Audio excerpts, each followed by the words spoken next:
आपण आता आहे अमेरिकेच्या एका मॉलमध्ये. इथं कमालाची अशी थंडी पडलेली आहे, त्यामुळे तुम्ही मी स्वेटर, जॅकेट, कानटोपी अशा प्रकारच्या वस्तू माझ्याबरोबर बघत असाल. आणि या थंडीमध्येही मला एक कमालीची वस्तू तुम्हाला दाखवायची.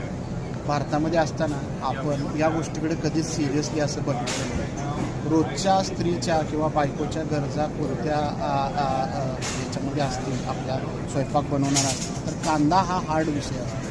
आणि ज्यावेळी भारतात कांद्याची किंमत 80 रुपये 90 रुपये अशी एखादी वर्षातल्या कुठल्या तरी एका मंथमध्ये ज्यावेळी होती, त्यावेळी आपण खूप रिॲक्ट होतो. मीडियामध्ये सगळीकडं कांद्याचे भाव गगनाला मिळणे, कांद्यानं तुम्हाला रडवलं, अशा प्रकारचे व्हिडिओ आपण बघत असतो.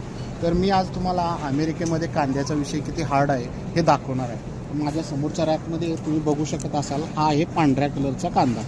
आणि हा कांदा सर्वसाधारण एका कांद्याचं 1 किलो असं वजन आहे. पांढरा कांदा आपण